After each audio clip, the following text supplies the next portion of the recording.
우리 창세기 말씀 같이 보고 있습니다. 오늘 어느새 이제 13장인데요. 우리 앞에 이야기부터 좀 하겠습니다. 창세기 12장에서 아브라함이 기근의 상황 때문에 애굽에 내려갑니다. 그는 분명히 하나님의 인도하심을 따라서 저 멀리 메소포타미아 또 하란 여기 가나안까지 오는 동안에 하나님의 인도하심을 따라왔어요. 그런데 하필이면 여기 애굽에 내려가는 과정을 좀 살펴보면 갑작스러운 기근 때문에 그가 두려웠지만 이 12장에서 제일 안타까운 대목이 뭐냐면 하나님을 찾지 않는다는 겁니다. 어쩌면 이런 거예요. 사실 아브라함은 기근이라고 하는 상황을 전에는 당해보지 않은 겁니다. 왜냐하면 메소포타미아 지역이나 하란은 큰 도시, 큰 성읍이 있는 지역이고 또 상업이 활발했기 때문에 사실 그 지역의 여러 상황 속에서는 그런 일이 별로 없었을 수 있는데, 가나안 땅에, 특히 가나안 지금 하부 쪽에 가까이 왔을 때, 이 네겝 지역에 왔을 때 이 기근을 당한 거거든요. 기근의 상황 앞에 어쩌면 아브라함이라고 하는 사람의 마음이 지금까지 자기를 쭉 인도하셨던 하나님을 믿고 따라왔는데 여기 와서 크게 흔들렸을 수 있습니다. 왜냐하면 하나님을 따라간다라고 하는 것은 하나님이 내게 복 주실 거야, 하나님이 은혜 주실 거야라는 기대감이거든요. 그런데 그 기대 가운데 나왔는데 갑자기 기근의 상황이 찾아왔으니 마음 가운데 의구심이 들기 시작한 거죠. 여기까지 따라왔는데 기근이라고 하는 문제, 이건 생존의 문제거든요. 왜냐하면 아브라함은 농사 짓는 사람이 아닙니다. 유목하는 사람이기 때문에 계속 옮겨 다니는 사람이니까 이 양을 키워서 혹은 젖을 짜서 그것과 맛 바꾸는 거예요. 그렇게 양식을 얻는데 기근이 들었으니 가서 바꾸자고 해도 바꿀 수 없는 상황이 오니까 이제 아브라함의 가졌던 생각은 생존이 위협받는 상황, 이게 이제 두려움이 되어버린 겁니다. 그 두려움 가운데 그가 선택했던 것이 뭐냐면 애굽에 내려가야겠답니다. 애굽에 한 번도 안 가봤습니다. 그런데 이 가나안 땅 아래까지 왔을 때 이미 들었던 소문, 애굽 땅은 넉넉하다, 애굽 땅은 나일강의 그 곡창지대 때문에 거기는 기근이 들어도 멀쩡하다라는 얘기를 들었기 때문에 인간적인 판단으로서 여기서 어려움을 겪느니 애굽에 가자라고 그가 선택한 거예요. 하나님이 가라고 하신 게 아닙니다. 아브라함이 이 상황 속에서 하나님과의 관계 속에서 뭔가 그의 마음에 가졌던 두려움이 하나님을 신뢰하지 못함으로 말미암아 애굽에 내려가는 선택을 했던 겁니다. 근데 애굽에 도착해서 또 다시 한번 또 걱정하게 됩니다. 뭐냐면 기근을 피해서 여기 식량을 얻으러 애굽까지 왔는데 갑자기 보니까 자기가 이방인인 거죠.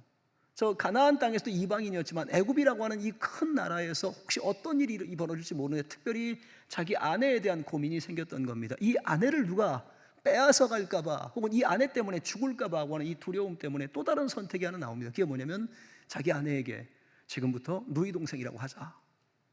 사실 이러한 선택을 가지고 갔기 때문에 그 사실 일어나지도 않은 것에 관한 두려움으로 꽉 잡혀 있었기 때문에 오히려 애굽에 갔을 때 염려했던 문제가 터지죠. 사례를 보고 아름답게 여겼던 사람들이 누구냐라고 물었는데 누이 동생이다 그래 버리니까 그러면 남편이 없는 여자, 그러니 애굽 왕에게까지 그 얘기가 들어가서 사례를 얻겠다고 애굽 왕이 아브라함을 후대하죠. 많은 재물을 줍니다. 그리고 아내로서 이 사례를 취하려고 했던 거죠. 여러분, 이 상황에서 우리가 아는 바와 같이 하나님께서 적극적으로 개입하시죠. 이 애굽 왕 바로의 상황 가운데 나타나셔서 그 재앙으로서 그에게 응대하니까 두려워서 결국 이 상황을 눈치채고 사례가 누구냐라고 물어보고 누이 동생이 아니라 아내라고 했으니까 그냥 이 아브라함에게 엄청 화를 내고 결국 돌려줍니다. 바로 잡아진 거죠. 하나님이 개입하지 않았으면 어떻게 됐을까요? 만약 하나님이 개입하지 않았으면 아브라함은 아내를 빼앗기고 바로의 처남으로 애굽에 살아야 됩니다. 왕의 처남이니까 행복했을까요? 하나님의 뜻과는 완전히 어그러지겠죠. 하나님은 아브라함과 사례를 통해서 하나의 큰 민족을 이루겠다고 하는 하나님의 계획이 있는데 그의 선택, 그의 거짓말, 이런 것들이 실수가 되고 실패가 돼서 사실은 이 애굽에서 큰 문제를 당했던 거죠. 사실 이 아브라함의 선택은 결국 좋은 선택이 아니었던 겁니다. 애굽을 내려가는 선택은 그의 두려움 혹은 생존에 관한 문제였을지라도 하나님을 의지하지 않았다라고 하는 그 문제를 여과없이 그냥 노출시킨 거예요.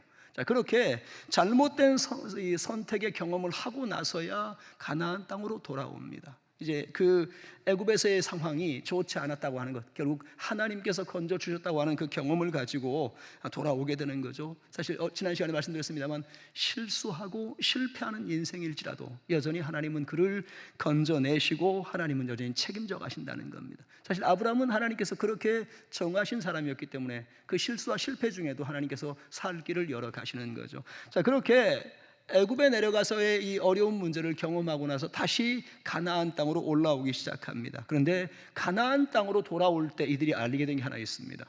애굽에 가서 아내도 빼앗길 뻔하고 큰 위험을 당하긴 했는데 가나안에 돌아올 때쯤에 보니까 이제서 여러분 이게 애굽에 갔다 가나안에 돌아올 땐 이미 양식의 문제를 해결한 거예요. 가지고 오는 겁니다. 또 한 가지, 아브라함이 자기의 소유를 보고 깜짝 놀랍니다. 은과 금과 또한 여러 가지 가축의 수요가 많아졌다는 거죠. 어디서 난 거예요? 지난 시간에 설명했습니다. 바로가 준 거예요. 바로 왕이 그 사례를 얻을 목적으로 후대하고 준 거예요.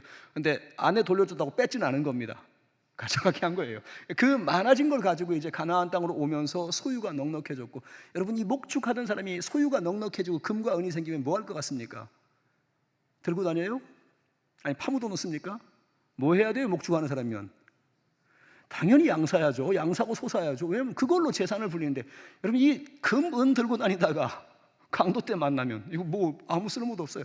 양떼를 가지고 있는 건, 양떼와 양떼를 돌보는 사람의 수요를 늘리는 건 이건 이 재산도 불어나지만 양떼를 관리하는 사람의 수요가 늘어나는 건 집에 이 쓸 수 있는 하인 혹은 병력이 늘어나는 겁니다. 목축하는 사람의 장점은 이거예요. 그래서 여러분 제가 우리 아말렉 같은 부족 얘기하잖아요. 아말렉 같은 부족이 유목민이에요. 근데 그 부족은 목축으로 돈을 벌기보다는 그 수를 늘려가지고 약탈로 돈을 버는 거죠. 근데 아브라함은 그런 사람이 아니고 이 양과 소의 이 수를 늘려서 그것을 목축으로 재산을 불려가는 건데, 올라올 때 보니까 은과 금이 풍부해지고 가축의 수요가 풍부해졌다는 겁니다. 그래서 쭉 이제 애굽에 내려갔던 역순으로 지금 이제 다시 올라옵니다. 네겝을 지나서 위에 어디까지 오냐? 베델까지 옵니다. 베델은 전에 아브라함이 경험했던 지역입니다. 그래서 이 본문에 보면 베델까지 이르러서 베델과 아이 사이의 어떤 부분인데, 여기가 이전에 있었던 곳이에요. 이전에 여기서 제단을 쌓고 하나님의 이름을 불렀던 경험이 있는 그곳에 도착해서 거기서 다시 하나님 앞에 제물을 드려서 하나님께 감사의 제사를 올려드립니다. 뭐가 감사했을까요? 애굽에서 무사히 돌아온 것. 애굽에서 하나님이 돌보셔서 아내도 빼앗기지 않고 이렇게 넉넉함을 가지고 돌아온 것이 감사해서 그 베델과 아이의 어떤 그 지점에 이전에 쌓았던 장막에서 그 제단을 쌓고 제물을 올려 제사했다는 겁니다. 제가 하나만 좀 수정을 해드리면, 창세기 여기 13장에 그 4절 말씀은 그가 처음으로 제단을 쌓았다 하는 말은 사실 이게 좀 번역이 좀 문제가 있습니다.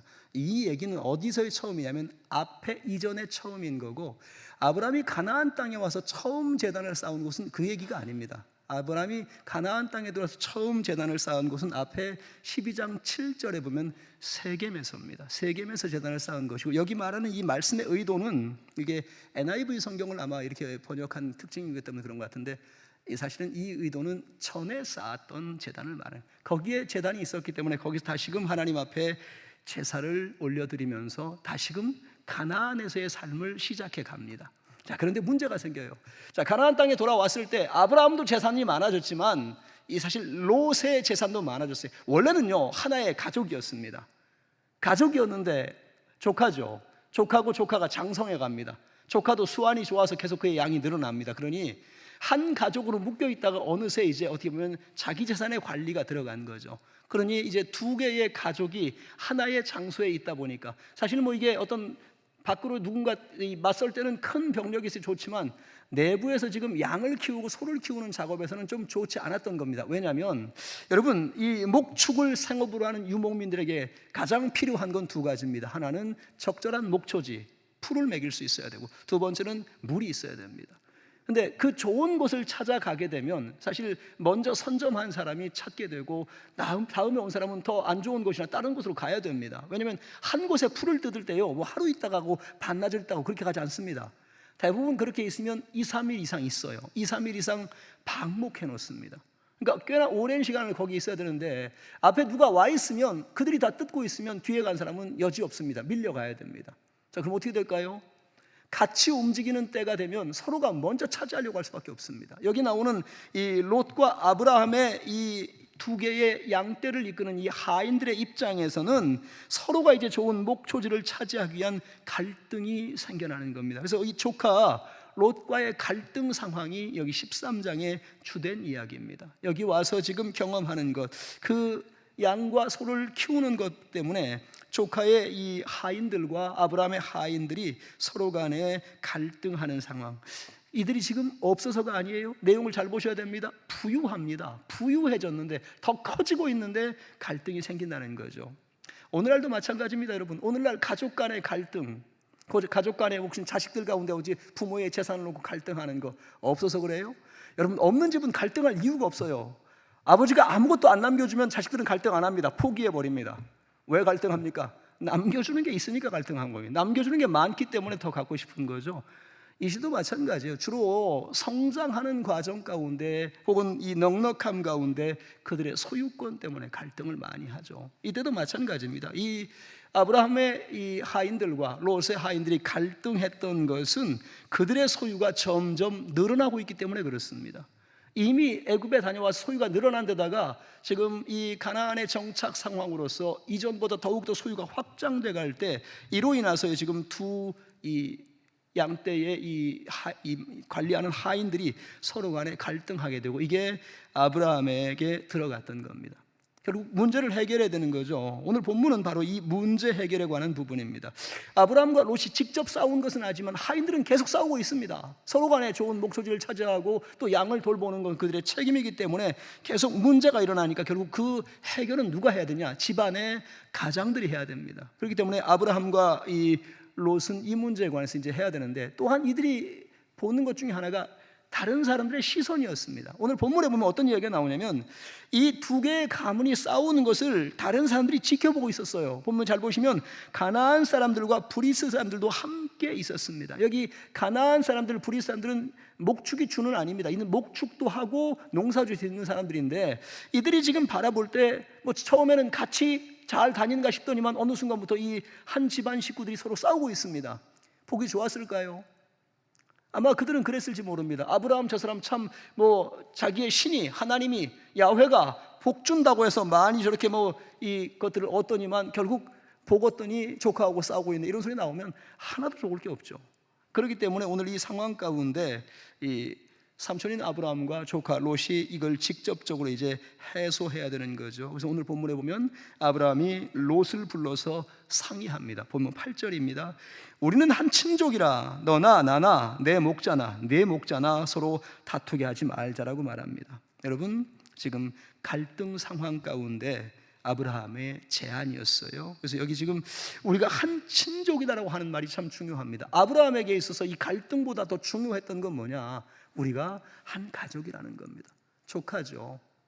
형님의 아들일 가능성이 높아요. 사실 이 아브라함이 장자라고 생각하는 분들이 많은데 여러분, 아브라함이 장자가 아닐 가능성이 훨씬 높습니다. 이 조카가 아마도 형의 자식일 가능성이 높아요. 그런데 이런 상황 가운데 이 장성한 조카가 이미 장성했죠. 이 아브라함을 따라 났을 때부터 이미 장성했던 그런 사람인데 이제 이 사람과의 이 상황에서 분명하게 이 갈등을 어떻게 해결할 것이냐에 관한 문제, 거기서 이제 제일 처음에 언급했던 게 우리는 한 친족이다.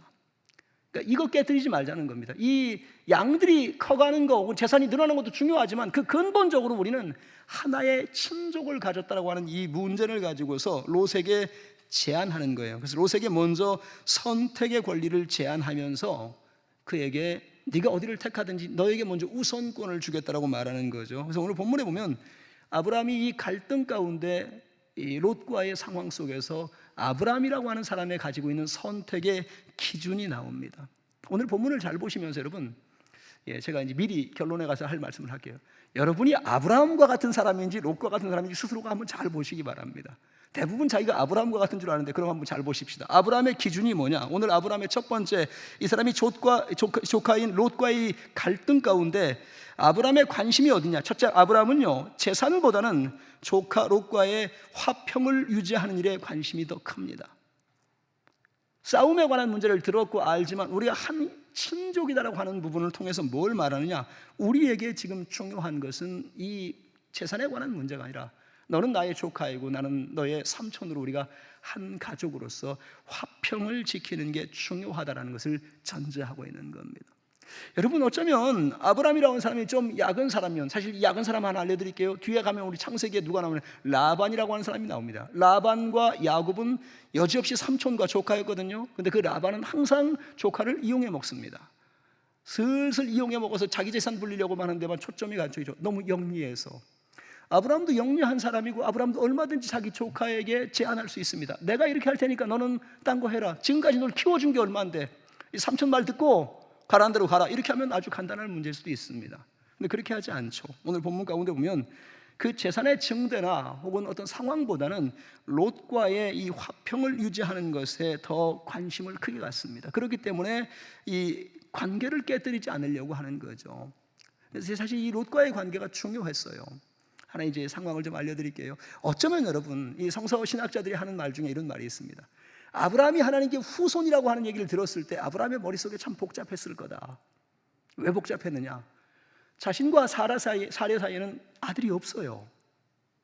그러면 이 시대의 풍속이 어떠냐면요, 자기들 사이에 아들이 없으면 누군가 아들을 대행하는 양자를 드리게 되어 있습니다. 1순위로 양자로 드릴 대상이 누굴까요, 여러분? 그게 롯입니다. 롯을 데려오면서 늘 마음에 가졌던 생각 중에 하나는, 혹시 하나님이 말한 게 얘야? 얘 아닐까? 여러분, 이게 이제 창세기 더 들어가면서 더 깊이 있게 알게 되면 이게 제가 지금 드린 말씀을 이해하게 돼요. 롯이 떠나간 이후에 아브라함이 그 다음 후사로 생각했던 사람이 누구였느냐? 자기의 하인이었습니다. 하인. 종의 아주 이 사람 신실한 종 하나를, 이 사람을 하나님 혹시 후사라고 말하는 겁니까? 이렇게 물어봅니다. 하나님이 아니라고 하죠. 그리고 나서 또 사례 때문에 또 이스마엘을 얻게 되고 계속 아브라함은 복잡한 일을 하게 돼요. 왜 그러냐? 정확히 몰라서 그런 거예요. 후사를 어떻게 줄지. 그러니까 하나님 말씀으로서 사례에게서 나오는 자식이어야 되는데 이게 나이가 연로해지니까 자꾸 이게 걱정했던 거죠. 그래서 이 롯과의 관계성 속에서 이 화평을 깨지지 않게 하는 문제는 아브라함에게 중요했던 거예요. 그래서 여기 보면 이 조카에게 양보하죠. 네가 먼저 택해라. 너에게 먼저 좋은 걸 주겠다라고 하는 그런 장면들에서 이 관계성에 관한 부분은 아브라함에게 중요했던 겁니다. 여러분, 지금도 마찬가지입니다. 우리가요, 다른 사람들과의 관계성이 가장 많이 깨질 때가 언제느냐? 뭐 같아요, 여러분? 감정적인 문제도 있지만 대체로 형제끼리도 관계가 제일 많이 깨지는 건 뭐냐면 소유입니다. 소유. 재산 때문에 그런 거예요.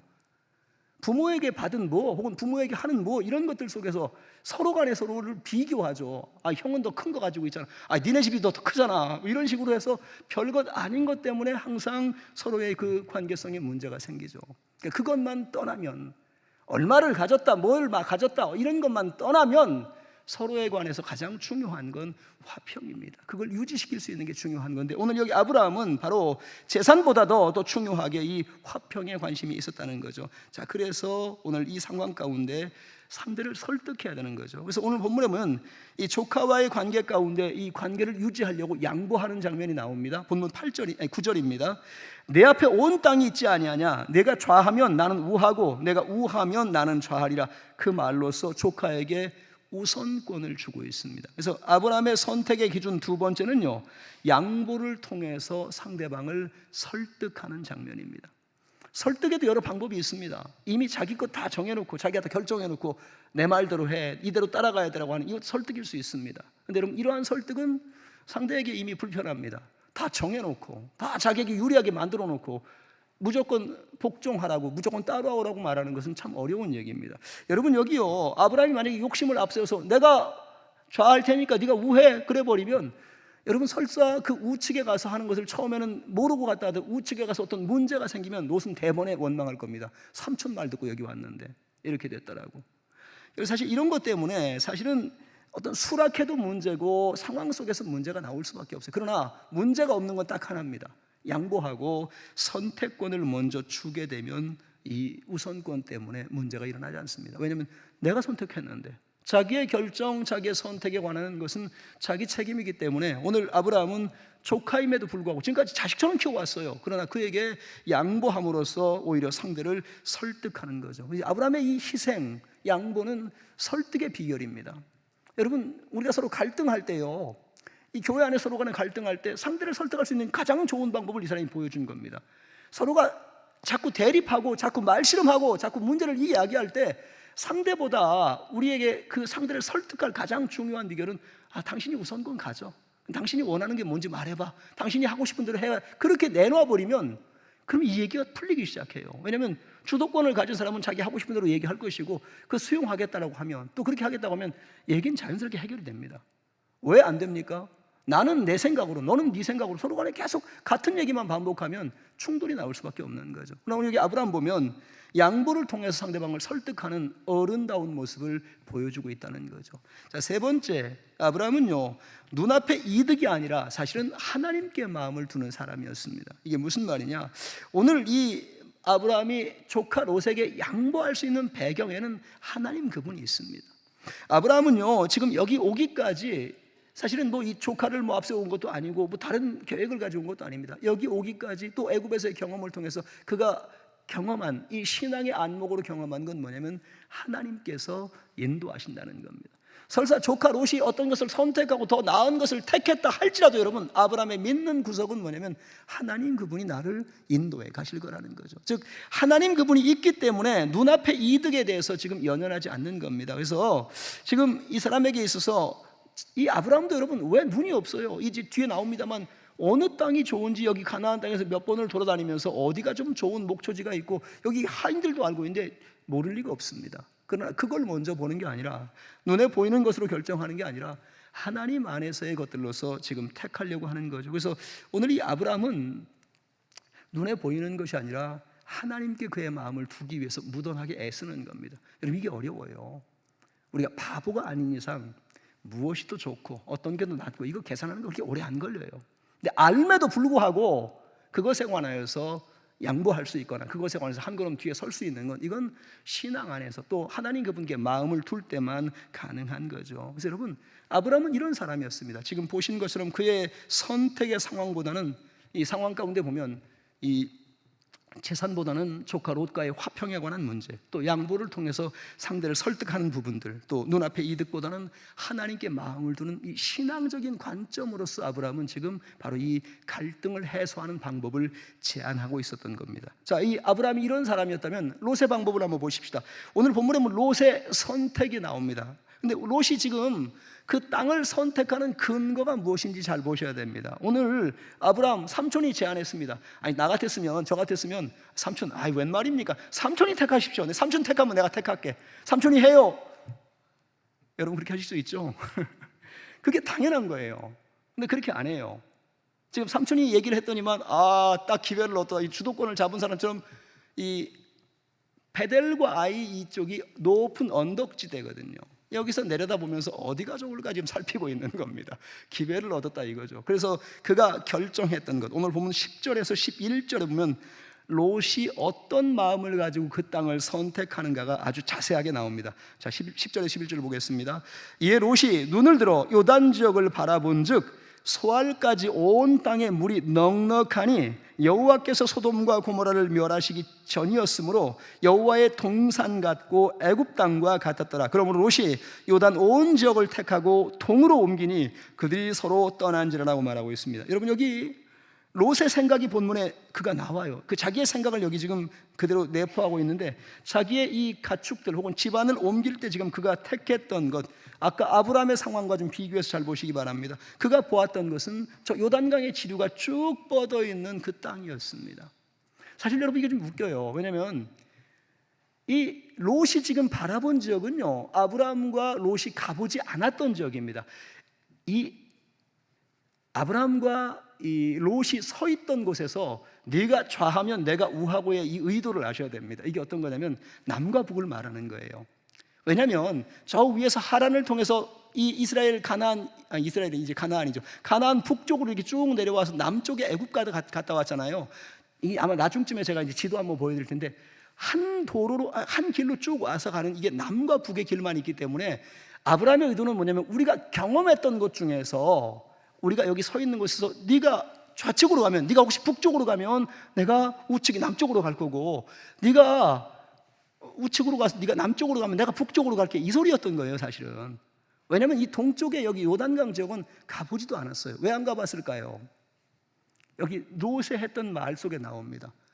요단강 지역에 농사 짓는 지역에는 여러 성읍들이 있었어요. 그런데 여러분, 이 사람들 직업이 뭐예요? 목축하는 사람이라니까요. 성읍에 가서 목축을 하겠어요?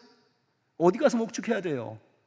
들판과 산이 있는 지역, 골짜기가 있는 지역, 이 지역을 찾아다니니까 굳이 그 성읍의 도해안 지역은 거기 그런 게 있다라고 들었기만 했지 안 갔던 거예요. 그러니까 지금 롯이 선택한 지역은 자신도 가본 적이 없는 지역입니다. 왜 선택하느냐? 여기 보는 그대로입니다. 그가 바라본 즉 거기 요단 지역에서부터 소알까지 온 땅에 물이 넉넉했다. 즉 요단강의 지류가 북에서부터 쭉 흘러가는 거 보면서 그 지역이 비옥해서 농사도 잘 되고 그 지역에 풀도 많고, 근데 거기는 경쟁력이 치열한 사람들이 있어서, 근데 바로 그걸 보고 그 땅이 가장 좋게 보였고, 그걸 지금 뭐라고 말하느냐? 이 사람이 하나님의 동산 같고 애굽 땅과 같다라고 말하는 거죠. 여러분, 여기 말하는 이 롯의 판단, 이걸 바라보고 판단하는 롯이니까 롯의 판단 가운데 저 땅이 마치 에덴 동산 같고 애굽의 나일강 지역 같다, 그렇게 봤다는 거죠. 에덴 동산 본 적 있어요? 없죠. 에덴 동산 본 적이 없는데 에덴 동산에 가서 들은 얘기는 있는 겁니다. 거기는 인간이 살기에 최적의 환경, 물이 넉넉하고 과실수가 항상 있고 무엇든 곡식을 심어도 낫는 지역, 그렇게 바라보는 마음에 이상적이고 꿈에 그리던 땅, 그걸 지금 가장 좋은 것이라 놓고 봤을 때 저 땅은 여기 가나안에 다녔던 모든 땅보다 가장 비옥하고 에덴 같은 땅 같다고 그렇게 상상하는 거죠. 또 애굽에 갔다 왔습니다. 나일강의 그 넓은 그 강에 그 비옥했던 이 평야지대 혹은 그 곡식들, 그거 보고 와서 마치 여기가 애굽 같다라고. 그러니까 롯은 지금 자기가 바라보는 가장 좋은 곳, 가장 이상적인 곳을 지금 선택하고 있는 거죠. 여러분, 여기에 지금 이게 사실은 이 롯이 그 눈으로 보고 있는 것, 이게 뭔지 아셔야 됩니다. 이 사람이 지금 눈에 들어왔고 있는 이 요단 하류 지역과 소알의 이것은 외형입니다. 외형에 그 지역을 경험 못했기 때문에 거기 어떤 사람이 살고 어떤 상황이 일어난지는 아무것도 몰라요. 지금 어떤 거냐? 눈으로 바라보는 이 안목의 상황에 완전히 묶여지는 거죠. 그래서 제가 이 롯을 어떻게 정의하냐면, 첫 번째, 이 사람은요, 마음이요, 안목의 정욕에 지배당하는 사람입니다. 눈에 보이는 것에 이끌리고 있어요. 그러니까 저 아래까지 저 지역의 사람들이 저 성읍을 이루고, 참 저기 어떤 도시일까? 이 사실은 이 부유하다라고 하는 소돔 혹은 고모라, 거기 문제도 많더라, 이 소리도 들었을 법한데 지금 그건 안 보이고, 저 흐르는 강물과 저 곡창지대와 저기 가면 좋겠다라고 하는 그 눈에 보이는 대로 지금 선택하고 있는 거죠. 그래서 지금 이 사람은 그 다른 곳보다 훨씬 낫다고 하는 자기 안에 있는 비교입니다. 자기 안에서 그 땅이 제일 좋을 것 같고 그 땅이 내가 선택할 것 같고, 이 마음에 어떤 게 확 들어오면요, 우리 마음이 어떠냐면 그 마음으로 이미 결정된 건 자기도 모르는 사이 그게 최선입니다. 그게 최고입니다.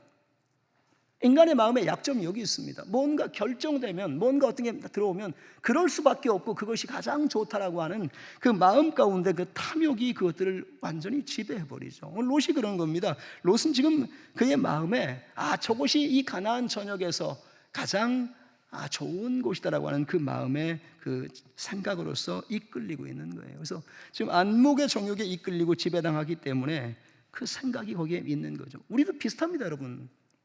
삶의 자리에서 뭔가 눈에 들어오고 만족하면 자꾸 그게 생각나죠.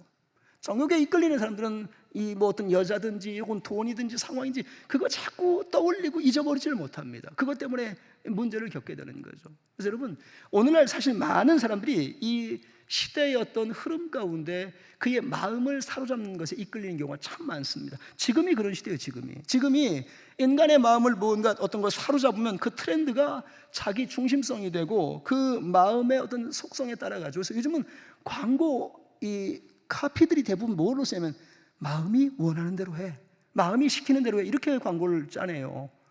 그래서 뭐 좋은 여자친구 혹은 오랫동안 사귀었던 여자친구가 있어도 마음이 저 여자가 좋다면 절로 가는 게 맞아서, 그래서 사랑은 뭐 움직이는 거야, 뭐 사랑은 뭐 떠나가는 거야, 말 같지도 않은 소리를 해가면서 그렇게 충동하죠. 그런 소리를 가지고 마음이 따르는 대로, 마음이 시키는 대로 가자라고 말하는, 이게 이 시대의 트렌드라는 겁니다. 그래서 이 시대는 사람들을 유혹할 때 그 마음을 빼앗으면, 마음을 사로잡으면, 그들의 눈을 거기에 집중시키면 그게 점점 강조되면서 그렇게 해도 되는 것처럼, 그래서 뭐 더 심한 경우도 있죠. 불륜, 바람 피워놓고 뭐 사랑은 뭐 어떻게, 뭐 사랑은 뭐 어떻게 하는 건데, 제 기억은 잃어버렸는데 그런 걸 정당화할 수 있다는 게 참 놀랍죠. 예전 같으면 부끄러워 입도 못 대는데 지금은 그래도 된다라고, 마음이 시켜서 그렇다라고 그렇게 말하는 게 이 말이 안 되죠. 제가 책을 한 권 소개해 드릴게요. 사디어스 윌리엄스라고 하는 사람이 지었던 책입니다. 마음을 따르지 않을 용기라는 책이 있어요. 이 유명한 책이에요. 사실은 이 책이에요. 이 사람이 뭐라고 말하면, 내 마음이 원하는 것을 택하는 것에 주의하라. 어떤 상황 가운데 마음이 택하는 거, 그게 그 순간엔 맞는 것 같지만 한 번만 돌아보면, 한 발짝만 뒤로 가면 그게 틀렸을 가능성이 제일 높다는 겁니다. 왜냐하면 대부분 그 마음이 충동적이거든요. 제가 증명해 드릴게요. 여러분 어떠냐면, 여러분 홈쇼핑 쪽 보다가 야 저거 좋아 보이는데, 저 연예인이 먹는데, 저거 맛있어 보이는데, 주문하고 나서 좀 이따 합니다. 아, 우리 집에 비슷한 거 있는데. 그때 충동해서 사고 나서 매장 가서 실컷 둘러보고서 이거 안 사면 안 될 것 같고, 오늘 이 사람 하는 말, 오늘만 세일이에요, 몇 프로가 싼 거예요, 막 어쩔 줄 몰라다 결국 카드로 싹 긁고 집에 와가지고 이거 왜 샀을까, 이거 왜 했을까.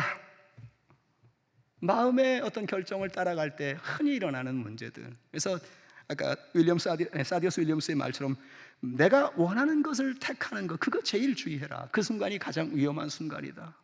오늘 현대인들의 가장 큰 문제가 뭐냐면 자기 마음에 원하는 것을 쫓아가는 것. 여기 말은 롯이 바로 그랬던 거예요. 지금 삼촌이 선택권을 줄 걸 생각도 못했지만 주자마자 돌아보면서, 사실 경험도 못 해봤던 지역인데 거기를 바라보면서 그의 마음에 들었던 생각, 야 에덴 동산 같고 애굽 같고 본 적도 없으면서 그렇게 마음에 이미 그곳으로 가기로 결정했다는 거죠. 자, 두 번째, 여러분 이 롯이요, 잘 보시면 처음부터 소돔에 갔던 거 아니에요. 오늘 본문에 아까 그 10절에서 11절 말씀을 잘 보시면 그 지역에 가서 요단 온 지역을 택하고 옮겨간 후에 점점 동쪽으로 가서 어디까지 가냐면 소돔 소알성까지 간 겁니다.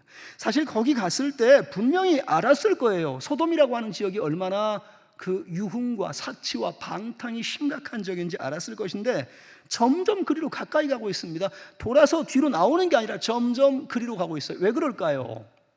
요단 동편의 성읍들에 들어와서 점점 물들고 있는 겁니다. 그 지역에 익숙해져 가고 있는 겁니다. 그러면서 점점 그 시대의 문화와 주변 상황에 점점 이끌려가고 있는 거죠. 그래서 두 번째, 롯이 바로 그런 사람입니다. 시대의 문화와 또한 주변 상황에 이끌려 살고 있습니다. 롯도 자녀들이 있었거든요. 딸들을 키우고 있었습니다. 딸들에게, 아내에게 더 좋은 문화, 더 좋은 풍속, 더 부유한 동네, 그런 것들을 보여주기 시작하죠. 여러분 잘 보셔야 될 게, 아까까지 제가 또 강조합니다. 롯이 뭐 하던 사람이라고요? 목축하던 사람이에요. 목축하던 사람들의 특징은 어디 살아요? 아까 산악지대에 뭐 하고 살아요? 장막 치고 살아요. 근데 지금 점점 성읍 지역으로 내려가면서 이제 어떻게 될 것 같아요? 더 이상 장막에 살 이유가 없어지고 이젠 장막에 못 살아요. 왜냐하면 성읍의 마을에 살게 되면 마을 안에서의 온갖 좋은 것들, 편리한 것들을 누리기 시작하면 그걸 빠져나와서 장막에 사는 건 어렵습니다. 그래서 나중에 소돔과 고모라의 장면이 나올 때 롯은 소돔 성 안에 삽니다. 성 안에 성의 일부와 같이 살고 있기 때문에 성을 빠져나와야 됩니다. 만약에 성 밖에 있었으면요, 성에 유황 떨어지네, 야 좀 멀리 가자라고 그냥 피하기 얼마나 쉬웠을까요? 근데 이미 성 안에 일부가 돼서 들어갈 만큼 깊숙이 끌려 들어가고 있는 거죠. 이게 뭐냐면 아까 말했던 그 시대의 문화, 풍속 혹은 편리에 이끌려가고 있는 겁니다. 근데 여러분 이걸 보면서 이상하다 그러지만 우리 요즘 다 그렇습니다. 요즘 뭐 어느 동네 살까 집택하고 뭐 할 때 늘 따라 나오는 게 애들 교육 환경이 어떻고, 뭐 병원이 어떻고, 마트가 어떻고, 뭐 지하철 역세권이 어떻고, 이게 다 그 소리입니다. 사실은 문화, 풍속, 편리성, 이것에 다 이끌려서 가까이 지금 가고 있는 이 롯에게 기준은 바로 그것이었던 거예요. 그런 기준을 가지고 지금 이 도시들에 머물러 있었고 그 주변의 상황과 동화되고 있던 거죠. 이전에 가나안 땅에서 경험했던 다른 들판들과는 완전히 다른 동네에 지금 가서 살게 되는 거예요. 그래서 그 시대의 문화와 주변 상황에 이제는 익숙해져서 거기를 떠나서는 못 삽니다. 그래서 이 시기에 롯은 더 이상 이제 목축하지 않죠. 조금 있으면 소돔 성에서 목축을 하거나 할 수 있겠지만 점점 이 성에서의 사는 어떤 그런 사람들의 모습으로 바뀌어져 가는 거죠. 그래서 이 롯의 상황도 지금 그에게 일어났던 것은 이제 가면 갈수록 이전에 뭐 아브라함을 통해서 알았던 하나님 혹은 하나님께 영향받는 것이 점점 약화되면서 세상 혹은 세속의 문화와 풍속을 따라가는 상황으로 점점 가고 있는 거죠. 이런 현상이 어떻게 이제 비춰지느냐? 결국 자기 안에 분별력이 없어지는 거죠. 사실 이미요, 이 요단 동편의 땅들과 이 소돔까지 이어지는 그것을 보면서 야, 저기가 좋다라고 했을 때부터 롯에게 드러났던 하나의 문제가 있습니다. 그게 뭐냐면 영적인 어두움입니다. 롯은 지금 영적인 어두움 가운데 갇혀가는 사람이에요. 그러니까 아브라함과 함께 있을 때는 그게 좀 덜 했을지 모르지만 여기 소돔에 가까운 지역으로 가면서 계속 그 무법의 도시 혹은 불법의 도시, 잘못된 곳으로 계속 들어가고 있는 거죠. 그래서 이 본문 잘 보시면 이미 롯의 눈은 어두워서 이 영적인 안목이 없어서 그리로 가면서 자기는 거기서 만족을 얻겠다고 하는데 성경은 계속 그 위험성을 말하고 있습니다. 오늘 본문 13절 보면 소돔이 어떤 도시인지 우리 가운데 알려줍니다. 13절입니다. 소돔 사람은 여호와 앞에서 악하며 큰 죄인이었더라. 즉 이 이야기의 의도는 이 가나안 주변에 있는 여러 도시들 중에도 가장 하나님 보시기에 타락하고 악한 죄인의 모습을 가지고 있었던 거죠. 그래서 실제로 어떤 현상이 나타납니까? 좀 나중에 다루겠습니다만 19장 무렵에 갔을 때 소돔 사람들의 그 진짜 이런 사람들이 있나 싶은 악함이 나오죠. 그게 뭡니까? 하나님께서 롯을 구하려고 천사 둘을 보냈더니만 그 집에 들어가는 천사를 쳐다보다가 밖에 있던 남자들이 몰려옵니다. 그리고 뭐라고 말합니까? 그 자들을 끌어내라. 우리가 상관하리라. 이 말에 상관이라고 하는 의도는 우리가 범하리라, 우리가 성적으로 취하리라, 그 얘기입니다. 즉 그 시대의 동성애로서 지금 나그네를, 아무 잘못도 없고 아무 문제도 없는 나그네를 끌어내라, 우리가 한번 범해보겠다, 이런 사람들이 지금 소돔 사람들입니다. 근데 이런 지역인데도 불구하고 점점 롯은 어떻게 되는 게 요단 동편의 그 성읍들을 차례로 걸쳐서 소돔까지 들어갑니다. 나중에 지도를 보시면 알겠습니다만 이게 가능한가 싶을 만큼 그 지역으로 더 들어가면서 결국은 이전에 아브라함과 함께 했던 가나안에서 완전히 벗어나 버립니다. 그러니까 지금 이게 롯이 아브라함을 떠나는데요, 오히려 이 떠나는 과정을 잘 보면 롯은 가나안 땅 밖으로 밀려나가고 있습니다. 그리고 온전히 이 가나안 땅이 아브라함의 소유로 주어지고 있다는 거죠. 자, 이제 그걸 좀 설명하려고 합니다. 오늘 본문에 이제 롯이 이러한 결정을 하고 삼촌을 떠났습니다. 아브라함 입장에서 이 롯이 떠나가는 걸 지켜보고 있습니다. 그런데 여러분, 그 다음에 이제 아브라함의 선택이 뭐냐? 롯이 떠나갔으니까 이제 아브라함도 선택해야죠. 아까 네가 좌하면 내가 우하려 했더니만 동쪽으로 가버렸습니다. 좌도 우도 아니고. 아브라함도 이제 어디를 선택할 문제가 생겼는데요, 오늘 본문 잘 보시면 아브라함은 선택하지 않습니다. 그냥 그 자리에 가만히 남아 있습니다. 왜 그랬을까요? 자, 이제부터 이제 지금 아브라함이라고 하는 사람의 이 아브라함의 선택이 무엇인가가 나오는 것인데, 오늘 본문에서 아브라함은요, 하나님 안에서의 선택을 중시하는 사람입니다. 이전에 애굽에서의 실패를 경험하고 돌아와서 지금 그가 어떤 것도 선택하지 않았던 것은요, 무엇을 선택할 이유를 깨닫지 못하는 거예요. 오히려 이 속에서 과연 하나님의 선택은 무엇인가를 기다리는 사람과 같이 있는 거죠. 결국 이 상황 가운데 누가 찾아오시느냐? 하나님이 오십니다. 본문 14절과 15절입니다. 거기 보시면 여호와께서 아브라함에게 이르시되 너는 눈을 들어 너 있는 곳에서 북쪽과 남쪽 그리고 동쪽과 서쪽을 바라보라. 보이는 땅을 내가 너와 내 자손에게 주리니 영원히 이르리라 라고 말합니다. 아브라함은 선택하지 않았어요, 여러분. 아브라함은 가만히 있었어요. 하나님이 오셔서요, 하나님 그분이 선택을 이제는 도와주십니다. 앞에 애굽의 선택 때는 하나님을 의지하지 못하니까 급했죠. 내가 선택하고 빨리 가야 되는데, 이때는 오히려 아브라함은 선택하지 않고 가만히 있습니다. 여러분, 아까 롯의 경우를 보십시오. 어디가 더 좋은 땅인지 보는 것 누구든지 인간은 할 수 있습니다. 아브라함도요, 아까 북쪽과 남쪽에 있으니까 그래도 갔던 모든 지역에서 저 베델 위쪽에 세겜 쪽으로 가는 게 맞을지, 아니면 여기 아래쪽에 헤브론이나 다른 곳을 맞을지 얼마든지 선택할 수 있어요. 그런데 이 당시 이 모습 보면 선택하지 않습니다. 가만히 있습니다. 이게 뭔지를 보셔야 됩니다, 여러분. 아브라함의 선택이 무엇일까요? 아브라함의 선택은요, 바로 하나님 그분입니다. 땅을 택한 게 아니에요.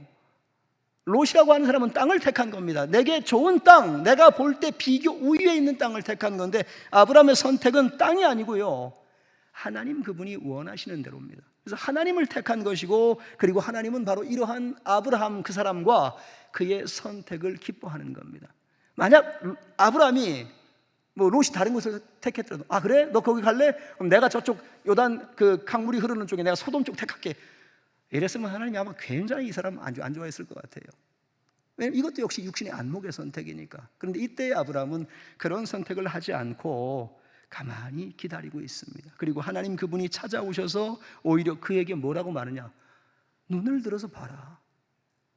북쪽도 보고 남쪽도 보고 동쪽도 보고 서쪽도 보고 사방을 다 둘러봐라. 이 얘기는 네 눈에 보이는 모든 땅, 네가 보고 있는 현재의 모든 곳 다 누구 거냐? 너에게 주겠다는 거죠.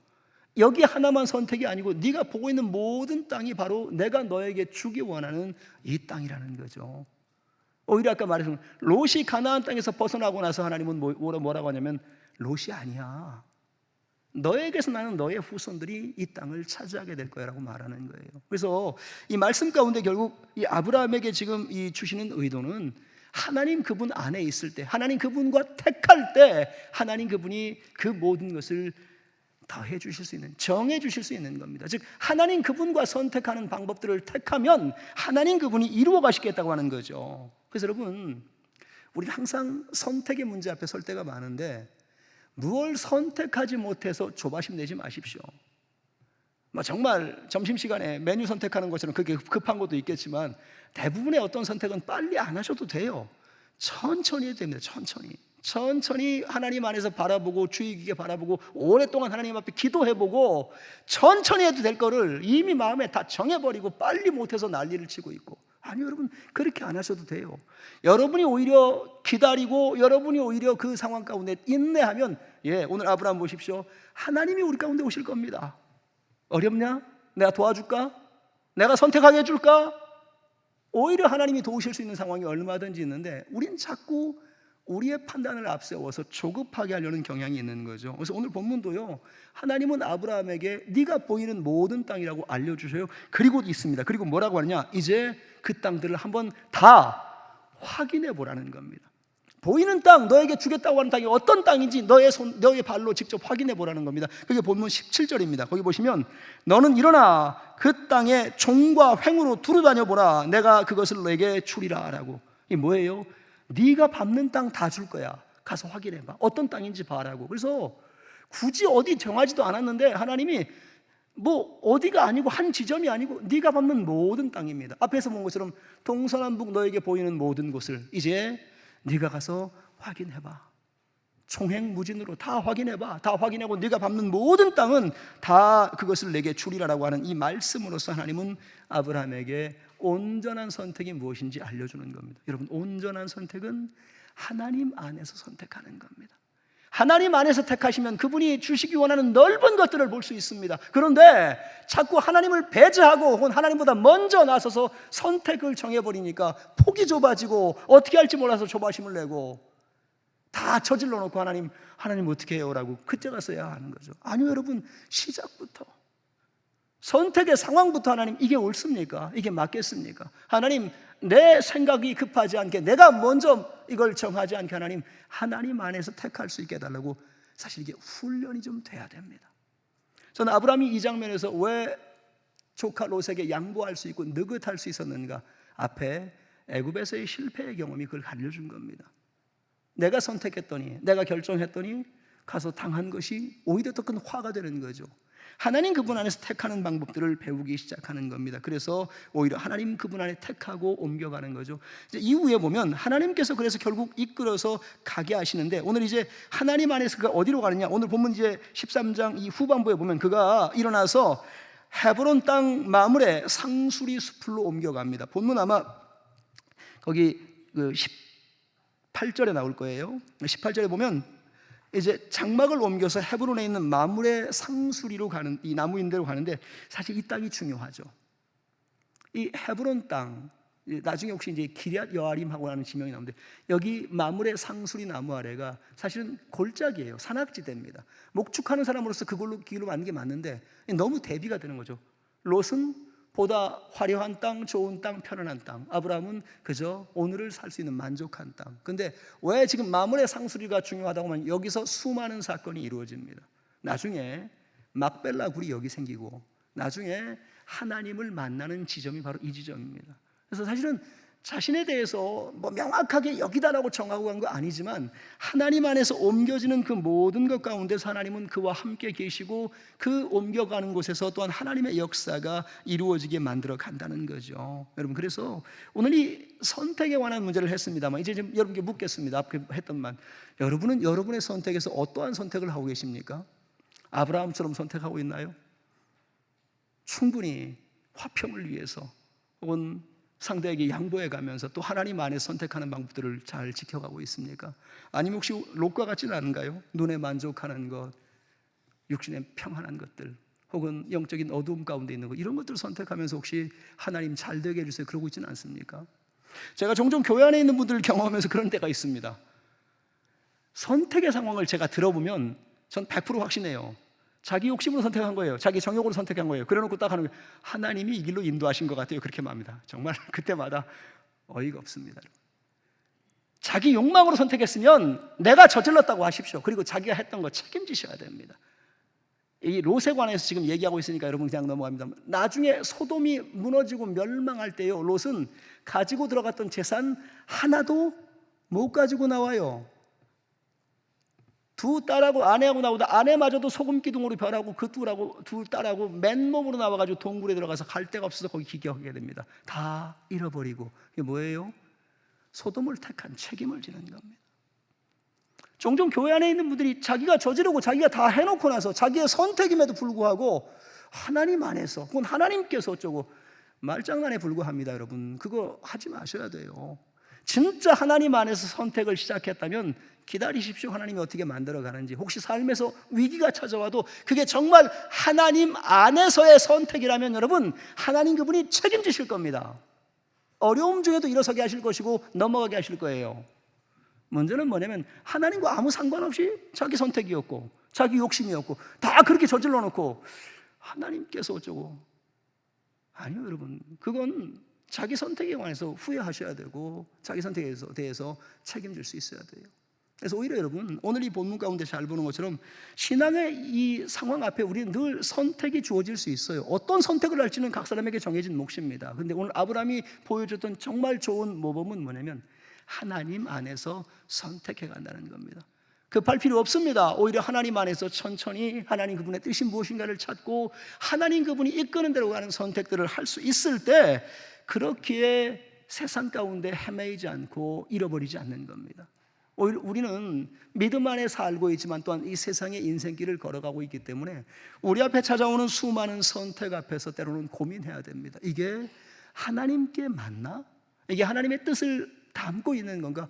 그 고민과 선택 가운데 자꾸 하나님께 물으시고 또 신중한 선택을 해야 되는 거죠. 그러한 선택 가운데 있을 때 또한 하나님 안에서 선택했을 때 하나님 그분이 책임지시는 것이고 하나님의 도우심이 있는 겁니다. 오늘 아브라함과 롯의 선택을 보셨습니다. 이렇게 듣고도 여러분, 우리는 대부분 롯의 길을 따라갈 가능성이 아주 높다는 걸 제가 경고합니다. 그렇기에 우리 삶에서 또다시 어떤 선택의 문제가 찾아오고 혹은 그때마다 하나님께 구할 때 하나님, 아브라함과 같이 하나님 안에 택할 수 있게, 하나님 안에서 결정할 수 있게 도와주시옵소서라고 하나님을 의지하며 하나님 안에 옳은 선택을 이루어 가시기를 간절히 축원드립니다. 하나님 안에 택하시면, 다시 말합니다만, 하나님 그분이 책임져 주십니다. 하나님 그분이 모든 것들을 온전한 선택의 결과로 남겨주십니다. 그러나 하나님 안에 택하지 못하면 결국 내가 책임져야 됩니다. 여러분, 그렇기에 하나님 안에서 믿음의 선택, 은혜 있는 선택하시기를 간절히 축원드립니다. 기도하겠습니다. 하나님, 우리 아버지, 우리의 삶의 자리마다 늘 선택의 경우가 있습니다. 하나님, 롯과 같이 육신의 안목으로 혹은 마음의 여러 가지 정욕으로서 혹은 영적 어두움 가운데 택하지 아니하게 하나님 안에 선택하는 것이 무엇인지 오늘 말씀을 통해서 들었으니 이 말씀을 따라 훈련하며 늘 주님 안에 선택하는 길을 택할 수 있게, 하나님 그 길을 따라갈 수 있게 역사하여 주시옵소서. 감사하며 예수님 이름으로 간절히 기도하옵나이다. 아멘.